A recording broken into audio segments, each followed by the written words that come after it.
नमस्कार, मैं पूजा Mishra public Asia bulletin में मैं आप सभी का स्वागत करती हूँ। इस वक्त की बड़ी खबर गाजियाबाद से आ रही है। कोतवाली क्षेत्र के पंजाब कॉलोनी क्षेत्र में रहने वाले एक युवक की अज्ञात बदमाशों ने की हत्या। गाजियाबाद कोतवाली थाना क्षेत्र से मिली जानकारी के अनुसार सुरजीत नामक युवक, जो कि मूल रूप से जम्मू का रहने वाला है, वह रेलवे में कार्यरत था। शहर कोतवाली इलाके की पंजाब लाइन कॉलोनी में अपनी पत्नी और बच्चे के साथ रहता था। सुरजीत के रिश्तेदार भी आसपास में ही रहते थे। मंगलवार को सुबह सुरजीत का लहूलुहान जब लोगों ने देखा तो आसपास के लोग मौके पर जमा हो गए। जैसे ही यह सूचना सुरजीत के रिश्तेदारों को मिली तो सुरजीत का साला भी मौके पर पहुंच गया। जैसे ही उन्होंने सुरजीत के शव को देखा तो उनके होश उड़ गए, क्योंकि सुरजीत के गले पर चोट के निशान थे और लहूलुहान शव घर से कुछ ही दूरी पर पड़ा हुआ था, जिसकी सूचना आनन फानन में स्थानीय पुलिस को दी गई। सूचना के आधार पर मौके पर पहुंची पुलिस ने युवक के शव को कब्जे में लेकर पोस्टमार्टम के लिए भेज दिया और पुलिस अभी कई एंगल से इस पूरे मामले की गहनता से जांच में जुटी हुई है। पूरे मामले की जानकारी देते हुए सुरजीत के साले अभिषेक ने बताया कि उन्हें मोहल्ले के लोगों द्वारा ही यह जानकारी मिली कि किसी युवक का लहूलुहान शव पड़ा हुआ है, जिसके गले पर चोट के निशान है। जैसे ही उन्होंने मौके पर जाकर देखा तो मृतक उसका जीजा सुरजीत था। उसने बताया कि सुरजीत मूल रूप से जम्मू का रहने वाला है, रेलवे कर्मचारी था, उनकी किसी से कोई रंजिश नहीं थी और यहाँ अपनी पत्नी और बच्चे के साथ ही रहते थे। इसका पूरा परिवार जम्मू में रहता था। वहीं इस पूरे मामले की जानकारी देते हुए गाजियाबाद के एसपी सिटी मनीष कुमार मिश्रा ने बताया कि इस तरह का मामला सामने आया है। पुलिस ने सूचना के आधार पर मौके पर पहुंचकर मृतक के शव को कब्जे में लेकर पोस्टमार्टम के लिए भेज दिया और पुलिस और भी कई एंगल से इस पूरे मामले को जांच कर रही है। जल्द ही इस पूरे मामले का खुलासा करते हुए हत्यारों को गिरफ्तार कर लिया जाएगा। इस पूरे मामले को लेकर क्या कहा पुलिसकर्मी ने, सुनिए। थाना कोतवाली क्षेत्र में एक हत्या की सूचना प्राप्त हुई थी। मौके पर पुलिस पहुंची है और सबका पंचायत तना करा करके पोस्टमार्टम हेतु भेजा गया है। प्रथम दृष्टिया जो अगल बगल के लोग बता रहे हैं, ये परिवार से ही संबंधित कोई मामला लग रहा है। तहरीर प्राप्त हो गई है, अभियोग पंजीकृत किया जा रहा है। जल्द ही इस घटना में संलिप्त जो भी लोग हैं उनको गिरफ्तार कर और वैधानिक कार्रवाई सुनिश्चित कराई जाएगी।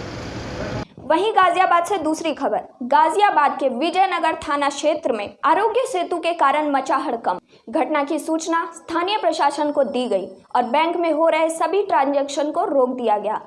गाजियाबाद के विजयनगर इलाके स्थित एसबीआई बैंक की यह वही ब्रांच है जहां के कर्मचारियों के मोबाइल पर आरोग्य सेतु ऐप ने आसपास को कोरोना संदिग्ध मरीज के होने का चेतावनी अलर्ट भेजा। बैंक को खाली कराने के बाद यहां पूरे बैंक में GD8 की टीम द्वारा सैनिटाइज किया गया। हालांकि बैंक मैनेजर के अनुसार GDA की टीम तो यहां पहुंची और सैनिटाइज किया, लेकिन गाजियाबाद स्वास्थ्य विभाग की टीम यहां नहीं पहुंची। ना ही ऐसी को कवायद यहां की गई जिससे पता चल सके कि किस संक्रमित मरीज के यहां पहुंचने पर आरोग्य सेतु ऐप में सतर्कता अलर्ट भेजे थे, क्योंकि अगर कोई संक्रमित मरीज इलाके में है और बैंक जैसी जगह पर पहुंच रहा है तो उसे चिन्हित किया जाना बेहद जरूरी है, क्योंकि ऐसा संक्रमित मरीज न जाने कितने लोगों को कोरोना संक्रमित कर सकता है। गाजियाबाद स्वास्थ्य विभाग की लापरवाही भर रवैया कई लोगों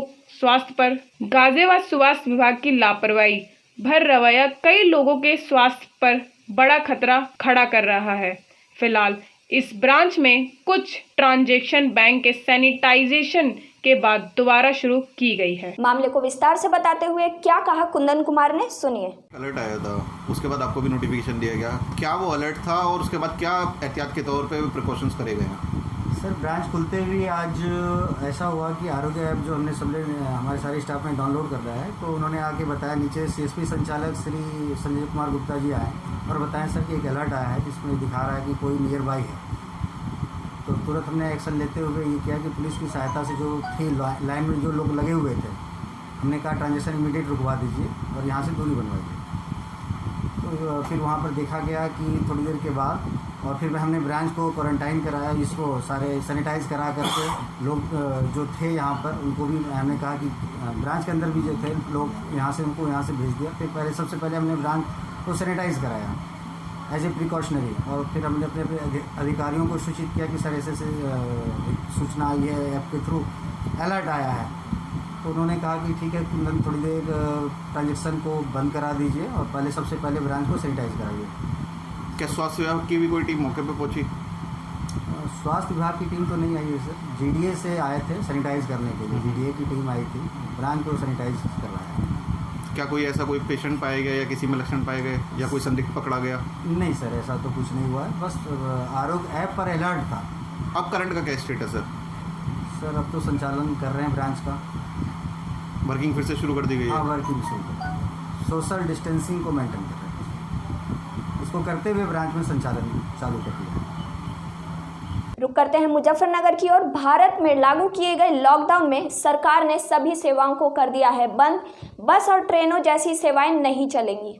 इसके बावजूद प्रवासी भारतीयों का पलायन लगातार रुकने का नाम नहीं ले रहा। बिहार के दर्जनों मजदूर पंजाब से अपने घर साइकिलों पर सफर तय करते नजर आए। देखिए हमारी इस वीडियो में।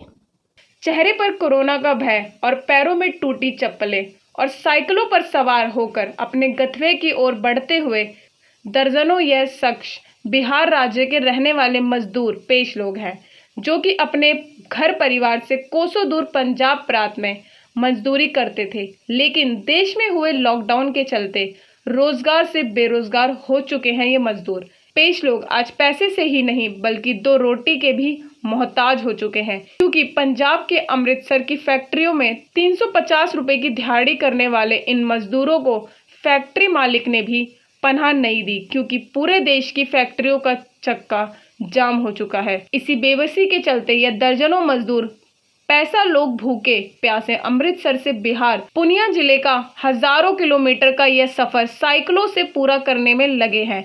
इनका कहना है कि लॉकडाउन के चलते बिना रोजगार के पैसे भी पास नहीं रहे, जिसके चलते पिछले 10 दिनों में अपनी अपनी साइकिलों पर सवार करते हुए आज मुजफ्फर के मरिंदापुर पहुंचे। अपने घर बिहार पहुंचने में अभी और कई दिन का सफर पूरा करना पड़ेगा। आपका नाम? अखिलेश कुमार जी। अखिलेश, कहाँ से आ रहे हो? इस समय कहाँ जाना है तुम्हें? कितने दिन का सफर तय कर रहे हो साइकिलों पर? सर ये 8 रोज हो गया, अमृतसर से चले हैं। उसके बाद वहाँ राशन पानी हमारा मुक गया है, उसके बाद हम लोगों ने चल दिए वहाँ से। कहाँ से चले हो? अमृतसर से सर। वहाँ क्या करते थे? मजदूरी कर रहे थे। फिर क्या ऐसा क्या कारण हुआ जो तुम्हें साइकिलों से ही आना पड़ा? वहाँ ट्रेन उरेन नहीं चल रहा है, बस उस कुछ नहीं चल रहा है। कहाँ जाना है? बिहार जाना है। तो क्या साइकिलों से बिहार ही जाओगे? जी। तो कितने दिन का सफर तय कर लिया है? अभी तो हफ्ता दिन लगा है, फिर यहाँ तक आए हैं और हफ्ता दिन लगेगा, चले जाएंगे। अच्छा, खाने पीने की बात करें तो किस तरह की दिक्कतें परेशानी आ रही हैं आप लोग? खाने पीने के लिए मिलता तो फिर नहीं आते सर। खाने पीने के लिए वहाँ राशन पानी जो है हमारा मुक गया था, हम वहाँ चल दिए। क्या रास्ते में कोई पुलिस वगैरह ने परेशान नहीं किया, रोका तुम्हें? परेशान तो नहीं किया, कहीं नहीं, कोई नहीं परेशान किया है। कितने लोग हो आप लोग जो चले गए? हम लोग तो अभी जो है 10 है आदमी। आपका नाम? मिथुन कुमार। अच्छा मिथुन, कहाँ से आ रहे हो? अमृतसर से आ रहे हैं। कहाँ जाना है और कितने दिन हो गए सफर में? हफ्ता दिन लग गया है, सारे बंदे एक जगह से जा रहे हैं। उसके बाद रूम भाड़े पे देता है, रूम मालिक ने भगा दिया, बोला मालिक ने भगा दिया? हाँ जी, बोला कि पैसा दो नहीं तो चले जाओ। तो वहाँ क्या करते थे अमृतसर में? काम मजदूरी करते थे, लोकल काम। किस तरह की मजदूरी करते थे? किसी टाइम में 350 देता था, किसी टाइम में 400 मिल जाता है, ऐसे करते थे लेबर चौक पर से। तो किस तरह की दिक्कत परेशानियां हुई सफर में? साइकिलों से सफर तय कर रहे हो? परेशानी यही है, राशन सब खत्म है। उसके बाद लाली जी मना कर रहा है कि राशन पैसे दो तभी देंगे राशन। तो पैसे भी आप लोगों के खत्म हो गए? पैसे भी तो फिर खत्म। खाने पीने का किस तरह से सफर चल रहा है? कैसे गुजारा कर रहे हो रास्ते में?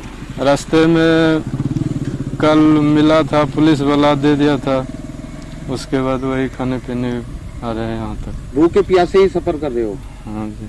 तो आपके साथ और कितने ऐसे लोग हैं जो पंजाब में नौकरी कर रहे थे? यही है जो आ गया सर। तो फैमिली वगैरह भी थी पंजाब में? ना ऐसे। तो अभी 1 महीना हो गया है लॉकडाउन को चलते हुए, आपको अभी कैसे निकले वहाँ से? जबकि सीमाएं भी सभी सील है वहाँ। सबसे मेन बात है कि राशन नहीं देने लगा तब चल दिया। नहीं, क्या रास्ते में छिपते छिपाते आते हो? छिपते छिपाते आते हैं। तो बिहार में कहाँ जाओगे आप? पूर्णिया डिस्ट्रिक्ट। कितना और टाइम लगेगा आपको जाने में? वही 1 हफ्ता लग जाएगा। खबरों में आपको लेकर चलते हैं बरेली के नगर पंचायत चेयरमैन कृष्णपाल मौर्य ने सोशल डिस्टेंसिंग का पूरा ध्यान रखते हुए गलियों में करवाया दवा का छिड़काव। साथ ही लोगों को सावधानी बरतने तथा लॉकडाउन के पालन करने का दिया सुझाव। देखिए हमारी इस वीडियो में। अभी हम इस समय अपने जो है माननीय चेयरमैन साहब नगर पंचायत फतेहगंज पश्चिमी जो अध्यक्ष हैं यहाँ के, उनसे मुलाकात करने आए हैं और उनके माध्यम से काफ़ी तेज़ी से जगह जगह गलियों में घरों में दवा का उपयोग किया जा रहा है और उनकी टीम उनके साथ काफ़ी तेज़ी से काम कर रही है। और उन्होंने ये भी एक आश्वासन दिया कि गरीबों को खाना भी वितरण किया जा रहा है शासन द्वारा, उसमें भी हम पूरा सहयोग कर रहे हैं। मैं आपसे सभी लोगों से कहना चाहता हूं कि हमारे राष्ट्र जो चेयरमैन साहब हैं, अध्यक्ष साहब कृष्णपाल सिंह मौर्य जी, लीजिए मैं उनसे कुछ गुफ्तगू कर रहा हूँ इस संबंध में, जरा सुनिए। ये जो नगर पंचायत में जो दवाएँ चल रही हैं, इस संबंध में आपका क्या है? नगर पंचायत के पश्चिमी अध्यक्ष, ये जो कोरोना वायरस चल रहा है इसको देखते हुए पूरे कस्बे में 1 बार सैनिटाइजर हो चुका है और दोबारा फिर जब तक ये महामारी रहेगी दवाइयाँ काफी मंगा रखी हमने, लगातार सैनिटाइजर होता रहेगा। और जो फॉगिंग मशीन हमारी फॉगिंग मशीन 2 चलती है, 15 वार्ड हमारे लगातार 1 वार्ड से दूसरे वार्ड क्रम से, कहीं कोई पक्षपात नहीं होता है। जितने भी नगरवासी हैं सब हमारे अपने नगरवासी हैं और एक नगरवासियों से मैं सब लोगों से एक निवेदन करता हूँ कि मास्क लगाए रखें और उचित जो दूरी है वो बनाए रखें। बाकी हमारी शासन से जो योजना चल रही हैं, मुफ्त खाना गरीबों को, जिनका राशन कार्ड नहीं है उनको, बाकी जिनके राशन कार्ड नहीं है जो परेशान है उनको मैं खुद अपने पास से पूरी मदद करता हूँ और करता रहूँगा। पब्लिक एशिया से ब्यूरो चीफ। देखिए मैं इस समय टोल टैक्स फतेहगंज पश्चिमी प्लाजा पर खड़ा हुआ हूँ। आप ये देख रहे हैं कि अब से कुछ दिन पहले जो यहाँ सुनसान चल रहा था, टोल टैक्स बंद हो गया था, 20 तारीख से टोल टैक्स को राहत मिल चुकी है। और ये बहुत बड़ी खबर है बरेली से, उत्तर प्रदेश से, कि देखिए ये जो टोल टैक्स इस समय बंद था और टोल टैक्स चालू हो चुका है और टोल टैक्स पे चैन व अमन और खुशियाँ बहाल हो चुकी हैं। आप देख रहे हैं कि मैं आपके सामने यहाँ पे उस नज़ारे पे खड़ा हुआ हूँ कि जिस जगह टोल टैक्स है, टोल टैक्स पे आने जाने वालों का चहल पहल चालू हो चुकी है। और इस समय जो भी प्लाजा हैं, जितने भी उत्तर प्रदेश में हैं, सारे प्लाजा 20 तारीख से उन्होंने राहत दे दी है और सब चालू कर दिए हैं और ट्रैफिक भी चालू हो चुका है। हमें उम्मीद है कि 3 मई तक कहीं ना कहीं उत्तर प्रदेश को बहुत बड़ी राहत मिलने वाली है। कोरोना से जुड़ी एक खबर आ रही है लुधियाना से। लुधियाना के डिप्टी कमिश्नर ने दी कोरोना आंकड़ों की जानकारी। आगे क्या कहा डिप्टी कमिश्नर प्रदीप अग्रवाल ने, सुनिए। ਅੱਜ 28 ਅਪ੍ਰੈਲ 2020 ਤੱਕ ਜ਼ਿਲ੍ਹਾ ਲੁਧਿਆਣਾ ਵਿੱਚ 1991 ਸੈਂਪਲ ਜਿਹੜੇ ਹੈਗੇ ਉਹ ਕਲੈਕਟ ਕੀਤੇ ਗਏ ਨੇ 1991। ਉਹਦੇ ਵਿੱਚੋਂ 1670 ਸੈਂਪਲਸ ਦੀ ਰਿਪੋਰਟ ਜਿਹੜੀ ਹੈਗੀ ਉਹ ਪ੍ਰਾਪਤ ਹੋ ਚੁੱਕੀ ਹੈ, ਜਿਹਦੇ ਵਿੱਚੋਂ 1649 ਸੈਂਪਲ ਜਿਹੜੇ ਹੈਗੇ ਉਹ ਨੈਗੇਟਿਵ ਪਾਏ ਗਏ ਨੇ। 21 ਸੈਂਪਲ ਜਿਹੜੇ ਹੈਗੇ ਉਹ ਪੋਜ਼ਿਟਿਵ ਪਾਏ ਗਏ ਨੇ, ਜਿਹਦੇ ਵਿੱਚੋਂ 18 ਜ਼ਿਲ੍ਹਾ ਲੁਧਿਆਣਾ ਤੇ 3 ਬਾਹਰਲੇ ਡਿਸਟ੍ਰਿਕਟਾਂ ਦੇ ਨਾਲ ਸੰਬੰਧਿਤ ਨੇ। 7 ਪੇਸ਼ੈਂਟ ਜਿਹੜੇ ਹੈਗੇ ਉਹ ਹਾਲੇ ਤੱਕ ਠੀਕ ਡਿਕਲੇਅਰ ਕੀਤੇ ਗਏ, ਕਿਉਰਡ ਡਿਕਲੇਅਰ ਕੀਤੇ ਗਏ, ਜਿਹਦੇ ਵਿੱਚੋਂ 6 ਲੁਧਿਆਣਾ ਦੇ ਤੇ 1 ਬਾਹਰਲੇ ਡਿਸਟ੍ਰਿਕਟ ਦਾ ਹੈਗਾ। 5 ਕੇਸਿਸ ਜਿਹੜੇ ਹੈਗੇ ਉਹਨਾਂ ਦੇ ਵਿੱਚ ਡੈਥ ਰਿਪੋਰਟ ਹੋਈ ਸੀਗੀ, ਜਿਨ੍ਹਾਂ ਦੇ ਵਿੱਚੋਂ 4 ਜ਼ਿਲ੍ਹਾ ਲੁਧਿਆਣਾ ਨਾਲ ਸੰਬੰਧਿਤ ਤੇ 1 ਬਾਹਰਲੇ ਡਿਸਟ੍ਰਿਕਟ ਨਾਲ ਸੰਬੰਧਿਤ ਸੀਗੀ। ਤੇ ਇਸ ਵੇਲੇ ਜ਼ਿਲ੍ਹਾ ਲੁਧਿਆਣਾ ਦੇ ਵਿੱਚ ਐਕਟਿਵ ਕੇਸ ਜਿਹੜੇ ਹੈਗੇ ਉਹ ਟੋਟਲ 9 ਨੇ, ਜਿਹਦੇ ਵਿੱਚੋਂ 8 ਕੇਸ ਜਿਹੜੇ ਹੈਗੇ ਉਹ ਜ਼ਿਲ੍ਹਾ ਲੁਧਿਆਣਾ ਨਾਲ ਸੰਬੰਧਿਤ ਨੇ ਤੇ ਇੱਕ ਕੇਸ ਜਿਹੜਾ ਹੈਗਾ ਉਹ ਬਾਹਰਲੇ ਡਿਸਟ੍ਰਿਕਟ ਦਾ ਹੈਗਾ। ਇਹ ਜਿਹੜੇ ਕੇਸਿਸ ਪੋਜ਼ਿਟਿਵ ਹੋ ਜਾਂਦੇ ਨੇ ਉਹਦਾ ਅਸੀਂ ਦੂਜਾ ਸੈਂਪਲ ਜਿਹੜਾ ਹੈਗਾ ਉਹ 14 ਦਿਨ ਕੇ ਬਾਅਦ ਅਸੀਂ ਭੇਜਦੇ ਨੇ। 14 ਦਿਨ ਬਾਅਦ ਜਿਹੜੇ ਸੈਂਪਲਸ ਨੈਗੇਟਿਵ ਆ ਜਾਂਦੇ ਨੇ ਉਹ ਸੈਂਪਲਾਂ ਉਹਦੇ ਬਾਅਦ ਅਸੀਂ ਇੱਕ ਹੋਰ ਤੀਜਾ ਸੈਂਪਲ ਜਿਹੜਾ ਹੈਗਾ ਉਹ ਲੋਕਾਂ ਦਾ ਕਲੈਕਟ ਕਰਦੇ ਹਾਂ 24 ਘੰਟੇ ਦੇ ਬਾਅਦ, ਔਰ ਜੇ ਉਹ ਸੈਂਪਲ ਵੀ ਨੈਗੇਟਿਵ ਆ ਜਾਂਦਾ ਹੈ ਤਾਂ ਅਸੀਂ ਉਸ ਪੇਸ਼ੈਂਟ ਨੂੰ ਠੀਕ ਡਿਕਲੇਅਰ ਕਰਕੇ ਔਰ ਉਹਨੂੰ ਫਿਰ ਹੋਮ ਕੁਆਰੰਟਾਈਨ ਕਰਾ ਦਿੰਦੇ ਹਾਂ। ਤਾਂ ਇਹਦੇ ਵਿੱਚੋਂ ਅੱਜ ਵੀ ਅਸੀਂ 3 ਪੇਸ਼ੈਂਟ ਇਹੋ ਜਿਹੇ ਹੈਗੇ ਜਿਨ੍ਹਾਂ ਦਾ ਅਸੀਂ ਦੂਜਾ ਸੈਂਪਲ ਜਿਹੜਾ ਹੈਗਾ ਉਹ ਭੇਜਿਆ ਹੈਗਾ। ਪਹਿਲਾ ਸੈਂਪਲ ਜਿਹੜਾ ਉਹਨਾਂ ਦਾ ਪੋਜ਼ਿਟਿਵ ਆਇਆ ਸੀਗਾ, ਇਸ ਕਰਕੇ ਅੱਜ 14 ਦਿਨ ਬਾਅਦ ਅਸੀਂ ਉਹਨਾਂ ਦਾ ਦੂਜਾ ਸੈਂਪਲ ਜਿਹੜਾ ਹੈਗਾ ਉਹ ਸੈਂਪਲ ਲੈ ਕੇ ਲੈਬ ਦੇ ਵਿੱਚ ਭੇਜਿਆ ਹੋਇਆ ਹੈ। ਅਸੀਂ ਉਸ ਦਾ ਉਡੀਕ ਰਹੇ ਹਾਂ ਕਿ ਕੀ ਰਿਪੋਰਟ ਆਉਂਦੀ ਹੈ। ਇਸ ਤੋਂ ਇਲਾਵਾ ਅੱਜ ਜਿਵੇਂ ਅਸੀਂ ਕੱਲ੍ਹ ਦੱਸਿਆ ਸੀਗਾ ਕਿ ਕਾਫੀ ਸਾਰੇ ਬੱਚੇ ਜਿਹੜੇ ਹੈਗੇ ਉਹ ਕੋਟਾ ਤੋਂ ਤੇ ਕੁਝ ਪਿਲਗ੍ਰਿਮੇਜ ਜਿਹੜੇ ਹੈਗੇ ਉਹ ਅਸੀਂ ਨਾਂਦੇੜ ਤੋਂ ਇੱਥੇ ਲੁਧਿਆਣਾ ਤੇ ਬਾਕੀ ਡਿਸਟ੍ਰਿਕਟਾਂ 'ਚ ਆਏ ਨੇ। ਅਸੀਂ ਉਹਨਾਂ ਦੀ ਵੀ ਹੁਣ ਲੇਟੈਸਟ ਪ੍ਰੋਟੋਕੋਲ ਦੇ ਮੁਤਾਬਿਕ ਟੈਸਟਿੰਗ ਕਰਵਾ ਰਹੇ ਹਾਂ ਔਰ ਟੈਸਟਿੰਗ ਕਰਵਾਉਣ ਤੋਂ ਬਾਅਦ ਜੋ ਵੀ ਟੈਸਟ ਦਾ ਰਿਜ਼ਲਟ ਆਊਗਾ ਉਸ ਮੁਤਾਬਿਕ ਫਿਰ ਹੈਲਥ ਪ੍ਰੋਟੋਕੋਲ ਦੇ ਮੁਤਾਬਿਕ ਉਹਨਾਂ ਨੂੰ ਆਈਸੋਲੇਸ਼ਨ ਜਾਂ ਕੁਆਰੰਟਾਈਨ ਦੇ ਵਿੱਚ ਰੱਖਿਆ ਜਾਵੇਗਾ। ਇਸ ਤੋਂ ਇਲਾਵਾ ਅੱਜ ਤੀਜੀ ਜਿਹੜੀ ਖਬਰ ਹੈਗੀ ਉਹ ਹੈਗੀ ਕਿ ਲੁਧਿਆਣਾ ਦੇ ਵਿੱਚ ਅਸੀਂ ਹੁਣ ਕੰਸਟਰਕਸ਼ਨ ਐਕਟੀਵਿਟੀਆਂ ਜਿਹੜੀਆਂ ਹੈਗੀਆਂ ਉਹਨਾਂ ਨੂੰ ਅਸੀਂ ਚਾਲੂ ਕਰਨ ਜਾ ਰਹੇ ਹਾਂ। ਜਿਵੇਂ government of India, government of Punjab ਨੇ ਅਲਾਉ ਕੀਤਾ ਹੈਗਾ, ਉਹ ਸਾਰੀ ਕੰਡੀਸ਼ਨਾਂ ਦੇ ਨਾਲ ਅਸੀਂ ਇਹ ਚੀਜ਼ਾਂ ਜਿਹੜੀਆਂ ਹੈਗੀਆਂ ਉਹਨਾਂ ਨੂੰ ਅਲਾਉ ਕਰਾਂਗੇ। ਇਹਦੇ ਵਾਸਤੇ ਅਸੀਂ ਇੱਕ ਪਰਫਾਰਮਾ ਜਿਹੜਾ ਹੈਗਾ ਉਹ ਡਿਵਾਈਸ ਕੀਤਾ ਹੈਗਾ, ਜਿਹੜਾ ਕਿ ਸਾਡੀ ਡਿਸਟ੍ਰਿਕਟ ਦੀ ਵੈਬਸਾਈਟ ਜਿਹੜੀ ਹੈਗੀ ludhiana.nic.in ਉਸ ਦੇ ਉੱਤੇ ਵੀ, ਤੇ ਇਹ ਪਰਫਾਰਮਾ ਜਿਹੜਾ ਹੈਗਾ DPRO ਦੇ ਆਫੀਸ਼ੀਅਲ ਟਵਿੱਟਰ ਹੈਂਡਲ ਜਿਹੜਾ ਹੈਗਾ ਤੇ ਫੇਸਬੁੱਕ ਜਿਹੜਾ ਹੈਗਾ ਉਸ ਦੇ ਉੱਤੇ ਅਪਲੋਡ ਕਰਤਾ ਜਾਵੇਗਾ।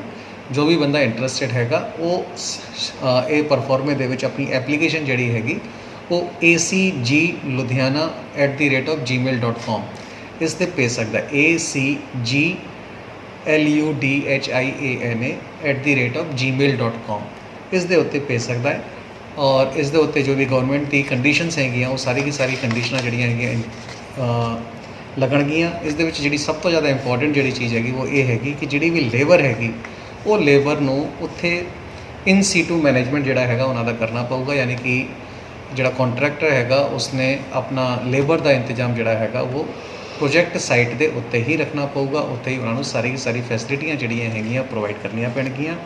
ਔਰ ਇਸ ਤੋਂ ਇਲਾਵਾ ਇਹ ਪ੍ਰੋਜੈਕਟ ਕੇਵਲ ਉਹੀ ਅਲਾਉ ਕੀਤੇ ਜਾਣਗੇ ਜਿਹੜੇ ਕਿ ਲੋਕਡਾਊਨ ਤੋਂ ਪਹਿਲਾਂ ਸਟਾਰਟ ਹੋ ਗਏ ਸੀਗੇ ਔਰ ਲੋਕਡਾਊਨ ਕਰਕੇ ਰੁਕ ਗਏ ਸੀਗੇ।